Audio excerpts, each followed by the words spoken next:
আচ্ছা, আপনারা অলরেডি জেনে গিয়েছেন যে যোগ্য মঞ্চের পক্ষ থেকে ক্যালকাটা হাইকোর্টে আমাদের একটা কেস মেনশন করা হয়েছে, সেটা এই গেজেট নোটিফিকেশনের এগেনস্টে, এবং তার শুনানি কিন্তু 1 জুলাই একটা ডেট দিয়েছেন বিচারপতি। সেই বিষয়ে আমি অমিতদাকে বলবো একটু ক্যামেরাটা ঘোরাতে। সেই বিষয় নিয়ে মেহবুব আলোচনা করছে এবং আরও রিভিউ এবং সুপ্রিম কোর্টে আমাদের কেসের গতি প্রকৃতিটা নিয়ে আলোচনা করছে। আপনারা দেখুন সেই বিষয় নিয়ে। এখানে আপনারা মঞ্চে আসুন, এসে মঞ্চে আমাদের যারা অনশনকারী আছেন তাদেরকে দেখুন এবং এখানে আলোচনা করা হচ্ছে এটাও দেখুন। আর মূলত আজকে আমি যেটা বলবো সেটা আমাদের যোগ্য মঞ্চের বিভিন্ন জন যারা আছেন, নেতৃত্ব স্থানীয় এবং সামনে থেকে যারা নেতৃত্ব দিচ্ছেন, তাদেরকে পুলিশ কর্মীরা ডেকে পাঠাচ্ছেন বিধাননগর থানা। অলরেডি আপনারা শুনেছেন মেহবুবকে, চিন্ময়কে, অমিতদাকে, হাবিবকে, প্রচুর জনকে ডেকে, আব্দুল্লাহ, অপূর্বকে আরও আছে।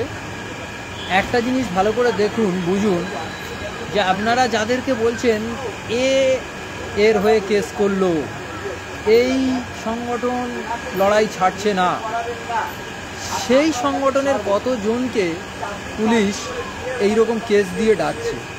আর সেই সংগঠনের পক্ষ থেকে পুলিশ মধ্যশিক্ষা পর্ষদটা কেস হাইকোর্টে মেনশন করা হয়েছে।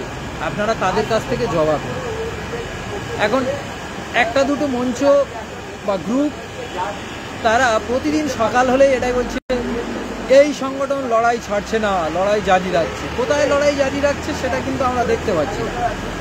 এই লড়াই জারি রাখছে, লড়াই জারি চলছে এইরকমভাবে। আমি কোনো সংগঠনকে ছোট করছি না, কিন্তু আমরা এটাই বলতে চাইছি যে আমাদেরকে বেছে বেছে পুলিশ হেনস্থা করছে। এবং আজকে আমার ডেট ছিল, আমাকে আজকে বিধাননগর থানা ডাকলেন তদন্তের জন্য। ডিটেকটিভ ডিপার্টমেন্ট, তাই তো? হ্যাঁ, ডিটেকটিভ ডিপার্টমেন্ট থেকে আমাকে ডাকলেন, ডেকে বিভিন্ন রকমের প্রশ্ন করলেন। সেই প্রশ্নের আমি যথারীতি উত্তর দিয়েছি এবং এটাও বলেছি যে আপনারা যতবার ডাকবেন আমরা এই তদন্তে একদম সর্বান্তকরণে সহযোগিতা করব। কারণ আমরা কেউ গরুচোর কয়লা চোর নয় যে আমরা স্পেশাল বেল নিয়ে আমরা তদন্ত এড়িয়ে যাই। আমরা যোগ্য মঞ্চের নেতৃত্ব এবং যোগ্য মঞ্চের আমরা একজন সবাই যোগ্য শিক্ষক, আমরা আসব যতবার আপনারা ডাকবেন। কিন্তু একটা জিনিস আমি দেখছি যে আমাদের পিটিশনাররা কোথাও না কোথাও তারা তাদের কেন জানি না আন্দোলনটাকে বিমুখ হয়ে পড়ছে।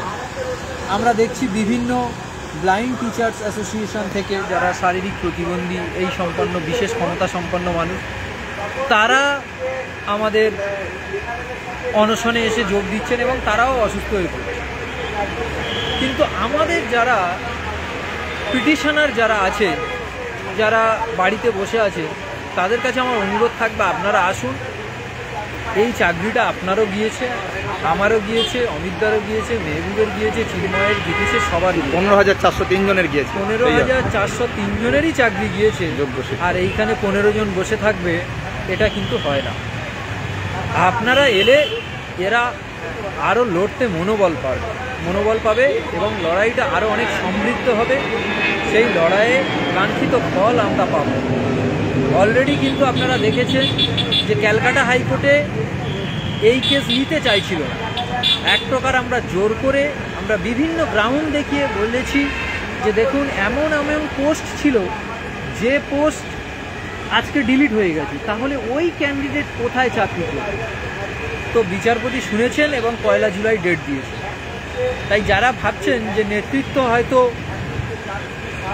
পরীক্ষায় বসার জন্য রাজি আছে, নেতৃত্ব গট আপ করে পরীক্ষায় বসার জন্য 56 জনের নাম, 57 জনের নাম লিস্ট করে দিয়ে দিচ্ছে, এইরকম যে ফেক স্ক্রিনশটগুলো আপনারা দেখেছেন এবং মানে দেখেছেন, নাম করে বলছি আমি, চিন্ময়ের দুটো ওএমআর আপনারা সেটা সোশ্যাল মিডিয়ায় দেখেছেন। তো আপনাদের পক্ষ থেকে এটা কি মনে হয় না যে আমরা যে অভিযোগটা চিন্ময়ের বিরুদ্ধে উঠেছে সেটা একবার মঞ্চে এসে, সেটা একবার এইখানে এসে ক্লারিফাই করে নেওয়া, যে চিন্ময় প্রকৃত যোগ্য কিনা, মেহবুব প্রকৃত যোগ্য কিনা, যে ওদের মধ্যে কোনো ওরা র্যাঙ্ক জাম্প করে চাকরি পেয়েছে কিনা, বা ওদের দুটো ওএমআর কিনা। তাই বলবো, যে মঞ্চগুলো বা যারা বারবার বলছেন যে যোগ্য মঞ্চ ওরা সঠিক পথে এগোচ্ছে না, আপনারা দেখুন যে কারা সঠিক পথে এগোচ্ছে এবং কারা এই কেস মেনশন করেছে। শুনানি কি হবে সেটা পরের ব্যাপার, বিচারপতি কি শুনবেন না শুনবেন, কিন্তু আমরা এই কেস প্রথম মেনশন করেছি এবং আমাদেরটা ডেট পাওয়া গেছে।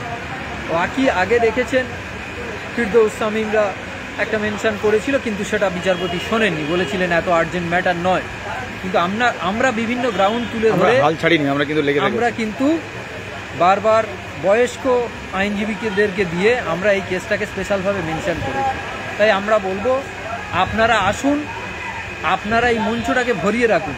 বিশেষ করে কালকের পর থেকে আমি পার্টিকুলার বলবো, যারা সাউথ 24 পরগনার আছেন এবং কলকাতা, হাওড়া আশেপাশে যারা আছেন, তারা উত্তর 24 পরগনা,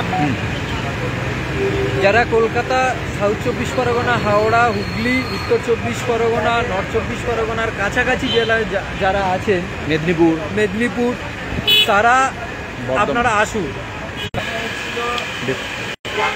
দেখুন এখানে সবাই যারা আছেন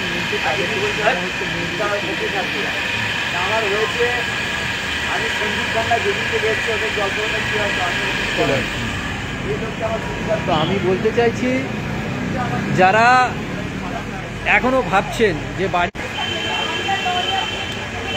এটাই বলছি যে আপনারা আসুন। এখনো যারা ভাবছেন যে পড়ে চাকরিটা পাবেন, আপনার পোস্টটাই নেই, যে পোস্ট ছিল নেপালি মিডিয়ামের, আজকে দেখছি সেই নেপালি মিডিয়াম পোস্টটা ডিলিট হয়ে গেছে। আমাদের 332টা ফিজিক্যাল সায়েন্সে কমে গেছে, ফিজিক্যাল সায়েন্সের সিট 332টা কমে গেছে, জেনারেল মেল ফিমেল কমে গেছে। তারপরে ফিজিক্যাল হ্যান্ডিক্যাপের সিট কমে গেছে। তাহলে এ থেকে একটা জিনিস পরিষ্কার, যারা চাকরি করতো তাদের মধ্যে 50% চাকরি পাবে না। এটা শুধু লিখে দিন, পরীক্ষা নেওয়ার আগে চাকরি পাবেন না। আমাদের সময় ইডব্লিউএস এই ক্যাটাগরিটা ছিল না, এখন আমাদেরই পোস্টগুলোকে কমিয়ে তারা ইডব্লিউএস ক্যাটাগরিতে দিয়েছে। তাহলে আপনি যে ক্যাটাগরিতে, তাহলে আপনি সেটা পাবেন কি করে, এইটা ভাবুন আর মঞ্চে আসুন। আমরা সর্বতোভাবে চেষ্টা করছি আন্দোলনে থাকার এবং কোর্টেও আইনি পথে লড়াইটাকে লড়ার। আশা করছি আমাদের জয় হবে। সবাইকে অসংখ্য অসংখ্য ধন্যবাদ। আচ্ছা, অমিত দা কিছু বলছে এবার। দেখুন, জোরে আমরা 15,403 জন যোগ্য শিক্ষক, আমরা সেই শুরুর দিন থেকে রয়েছি, সেই 2024 সালের 22 এপ্রিল থেকে রয়েছি এই সংগঠনটা, যেটা চাকরি হারাদের নিয়ে, চাকরি হারাদের জন্য আমরাই লড়ছি। আমরা অন্য কোনো নয়, সবার প্রতি শ্রদ্ধা জানিয়ে বলছি। সেই জন্যে হয়তো রাস্তার আন্দোলন বলুন, আইনের আন্দোলন বলুন, আমরা সবসময় বরাবর থেকেছি। আমরা হয়তো কখনো সংখ্যায় কমেছি, কিন্তু আমরা হাল ছাড়িনি, আমরা বরাবর সেটাকে বাঁচিয়ে রাখার চেষ্টা করেছি। কেন জানি, যেদিন আমরা আন্দোলন থেকে সরে যাব, এই আন্দোলন দেওয়ার মতো আর কেউ থাকবে না। সেই জন্য আমরা বারবার বলছি, ছোটোখাটো বিষয় নিয়ে, ছোটোখাটো কোনো মতান্তর নিয়ে আপনারা দূরে থাকবেন না, সবাই একত্রিত হন, যেভাবে আমরা আগে ছিলাম। হ্যাঁ, পরিস্থিতি